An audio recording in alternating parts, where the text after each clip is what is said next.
स्वागत है आप सभी का। आपके साथ मैं हूं ममता तिवारी। वक्त हो गया है सुप्रभात राजस्थान का। नमस्कार, मैं हूं आपके साथ आयुषी गुप्ता। चलिए रुक करते हैं खबरों की ओर। आज सीएम भजनलाल के ताबड़तोड़ दौरे रहने वाले हैं। 12 बजे अलवर के बड़ौदा में वह पहुंचेंगे और ईआरसीपी पर सभा को संबोधित सीएम भजनलाल करने वाले हैं। 2 बजे कठूमर में स्वागत कार्यक्रम में शामिल होंगे। 2:45 पर ढीग में ईआरसीपी आभार सभा में पहुंचेंगे और शाम 4 बजे भरतपुर में कार्यक्रम में लेंगे हिस्सा। शाम 6 बजे धौलपुर में ईआरसीपी पर करेंगे जनसभा। तो आज सीएम के ताबड़तोड़ दौरे रहने वाले हैं और आज मुख्यमंत्री का काफी बिजी शेड्यूल रहने वाला है।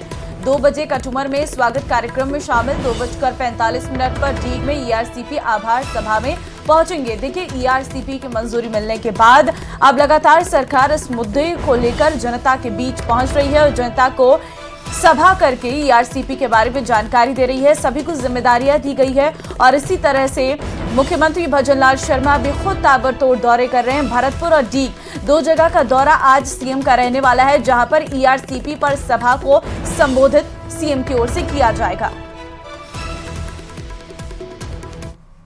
मुख्यमंत्री भजनलाल कल यूपी के दौरे पर रहे, जहां उन्होंने सीतापुर जिले में मां ललिता देवी के दर्शन किए और इसके बाद वो लोकसभा चुनाव को लेकर कई बैठकों में शामिल हुए। और इसके बाद उन्होंने यूपी के सीएम योगी आदित्यनाथ और यूपी की राज्यपाल आनंदीबेन पटेल से भी मुलाकात की है। तस्वीरें हम आपको टीवी स्क्रीन पर दिखा रहे हैं। देखिए, पहली तस्वीर आप देख पा रहे हैं जिसमें सीएम भजनलाल शर्मा आनंदीबेन पटेल से मुलाकात करते हुए, और जो दूसरी तस्वीर है उसमें भी वो मुलाकात कर रहे हैं सीएम योगी आदित्यनाथ से। तो यूपी के दौरे पर सीएम भजनलाल शर्मा कल थे, जहां पर उन्होंने सीएम योगी आदित्यनाथ से मुलाकात की। राज्यपाल आनंदीबेन से भी उन्होंने मुलाकात की और लोकसभा चुनाव है जैसे कि आने वाले दिनों में, उसको लेकर के भी बैठकें अब लगातार बीजेपी में होती हुई दिख रही हैं। तो कांग्रेस की लोकसभा तैयारी जोरों पर है और इस बीच अब 25 फरवरी को राहुल गांधी की भारत जोड़ो न्याय यात्रा भी धौलपुर में प्रवेश करेगी। यात्रा को लेकर के पूरी कांग्रेस तैयार नजर आ रही है। और वहीं यात्रा की तैयारी को लेकर पीसीसी अध्यक्ष गोविंद सिंह डोटासरा, प्रदेश प्रभारी सुखजिंदर सिंह रंधावा, नेता प्रतिपक्ष टीकाराम जूली धौलपुर पहुंचे। इस दौरान उन्होंने बीजेपी पर भी जमकर निशाना साधा। तो राहुल गांधी की न्याय यात्रा धौलपुर पहुंचेगी। 25 फरवरी का वो दिन रहेगा जिस दिन धौलपुर में यात्रा प्रवेश करने वाली है। डोटासरा ने तैयारियों का जायजा भी इस दौरान लिया है। राहुल गांधी न्याय यात्रा लेकर निकले हैं और वो तमाम प्रदेशों में पहुंच रही है और ठीक इसी सिलसिले में राजस्थान के धौलपुर भी न्याय यात्रा 25 को पहुंचने वाली है।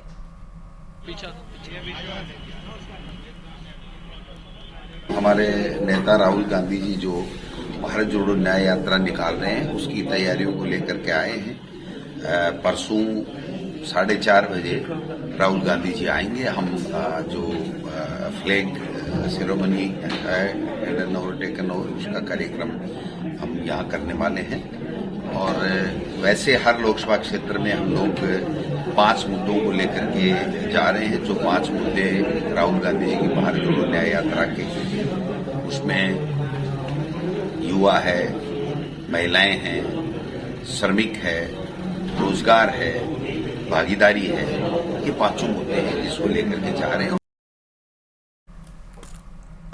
लोकसभा चुनाव को लेकर आज दिल्ली में बीजेपी की एक अहम बैठक होगी और बीजेपी मुख्यालय में बीजेपी अध्यक्ष जेपी नड्डा की अध्यक्षता में सुबह 10 बजे ये बैठक होने वाली है। इस बैठक में सभी राज्यों की चुनाव प्रभारी और सह प्रभारी शामिल होंगे। तो देखिए, बैठक में लोकसभा चुनाव की तैयारियों को लेकर के मंथन किया जाएगा। इस वक्त की ये बड़ी जानकारी आपको दे रहे हैं। लोकसभा चुनाव को लेकर के अब तैयारी में पूरी तरीके से बीजेपी जुट चुकी है। लगातार बैठकों का दौर देखने को मिल रहा है। सह प्रभारी भी आज बैठक में शामिल होने जा रहे हैं। लोकसभा चुनाव तैयारी को लेकर के मंथन किया जा रहा है। अगर बात हम राजस्थान की करें तो देखिए, 25 की 25 जो सीटें हैं उस पर जीतने के लिए अब बीजेपी पूरी तरीके से सक्रिय नजर आ रही है। लगातार बैठकों का दौर हो रहा है और सीएम भजनलाल शर्मा भी लगातार बैठकें ले रहे हैं। इससे पहले भी हमने आपको तस्वीरें दिखाई थी जहां पर लगातार अब अलग अलग सम्मेलन भी किए जा रहे हैं। आने वाले दिनों में प्रधानमंत्री नरेंद्र मोदी भी सम्मेलन करेंगे और उसमें जीत का मंत्र जो है कार्यकर्ताओं को देते हुए नजर आएंगे। तो पार्टी ने एकदम साफ इस तरीके से अपने कार्यकर्ताओं को कह दिया है कि आपको बूथ लेवल पर पहुंचना है, कार्यकर्ताओं तक पहुंचना है, जहां पर जो योजनाएं चलाई जा रही हैं उसके बारे में जानकारी देनी है। तो इंडियन प्रीमियर लीग के आने वाले सीजन में जयपुर में होने वाले मुकाबलों को लेकर के क्रिकेट प्रेमियों के हाथ निराशा लग सकती है। दरअसल सरकार से स्टेडियम का एमओयू खत्म होने के बाद आरसीए पर खेल परिषद ने ताले जड़ दिए। देखिए रिपोर्ट। 40 करोड़ का बकाया नहीं चुकाना पड़ रहा भारी।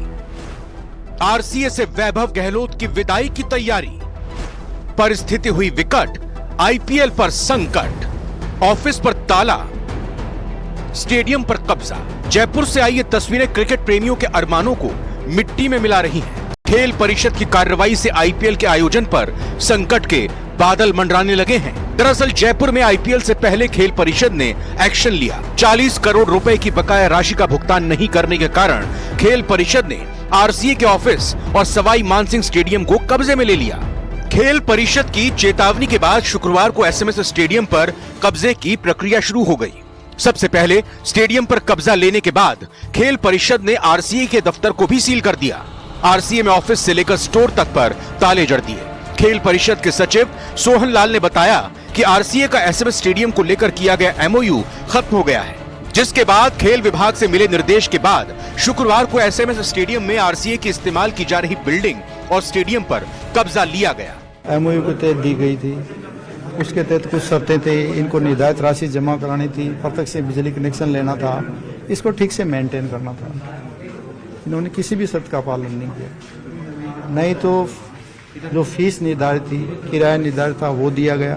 सोहन लाल जहां तालाबंदी को उचित बता रहे हैं, वहीं आरसीए अध्यक्ष वैभव गहलोत कार्रवाई को सियासत से जोड़कर देख रहे हैं। क्रिकेट में कभी और स्पोर्ट्स में मैं मानता हूं कभी राजनीति होनी भी नहीं चाहिए, पर जैसा भी है हमें कम से कम इनको 7 दिन का या कुछ नोटिस लंबा पीरियड का देना चाहिए था कि आप खाली भी करवाना है। अगर एमओयू एक्सटेंड नहीं हो रहा तो वो हमें समय बहुत कम मिला। मिली जानकारी के मुताबिक राजस्थान क्रिकेट एसोसिएशन और खेल परिषद के बीच स्टेडियम को लेकर हुआ एमओयू 22 फरवरी को खत्म हो गया था।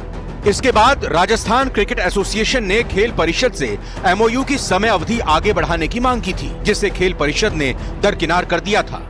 एक बार फिर बताते चलें कि प्रदेश में इस साल भी आईपीएल के 3 मैच होने जा रहे हैं। बीसीसीआई ने पहले फेज का शेड्यूल भी जारी कर दिया है। इसमें 3 मुकाबले जयपुर के सवाई मानसिंह स्टेडियम में होंगे। इनमें पहला मैच 24 मार्च, दूसरा मैच 28 मार्च और तीसरा मैच 6 अप्रैल को होगा। न्यूज़ 18 राजस्थान के लिए जयपुर से महेश दाधीच की रिपोर्ट।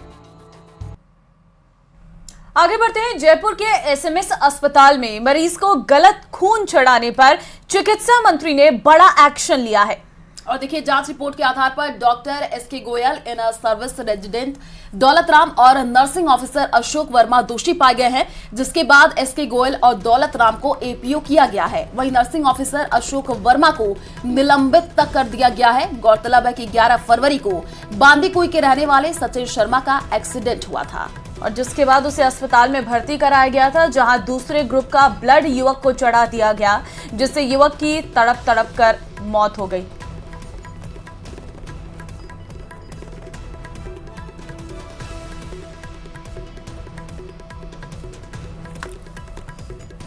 तो इन्होंने एक इंक्वायरी तो बैठी कि इन्होंने 5 लोगों को बैठाया कि इसका आगे ट्रीटमेंट कैसे किया जाए, और 7 लोगों की एक कमेटी बनाई कि भाई इसका जो है इसकी इंक्वायरी लापरवाही किसने की।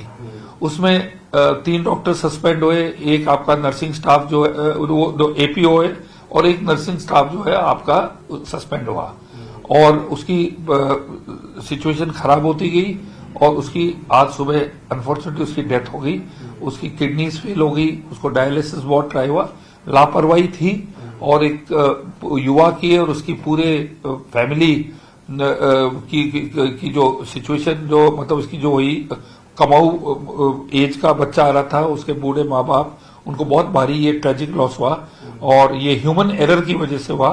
तो इसके अंदर फर्दर इंक्वायरी की जा रही है, और अब आगे जो मुआवजा का और ये जो चीजें हैं ये कलेक्टर के पास इशू चला गया है, और इसके बाद हम जरा अवेट कर रहे हैं क्या एक्शन होगा।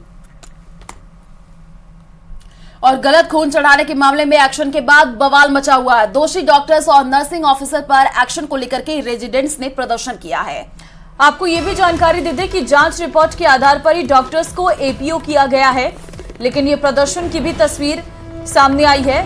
गलत खून मामले में एक्शन पर बवाल देखने को मिला है। एपीओ करने पर नाराजगी जता रही हैं रेजिडेंट्स। जांच रिपोर्ट के आधार पर ही एपीओ किया गया है। दरअसल एक शख्स की जान चली जाती है गलत खून चढ़ाने के बाद, और जैसे इस पूरे मामले पर एक्शन लिया जाता है तो उसके बाद जिन पर एक्शन लिया जाता है रेजिडेंट डॉक्टर्स, वो लगातार इसका विरोध करते हुए नजर आ रहे हैं।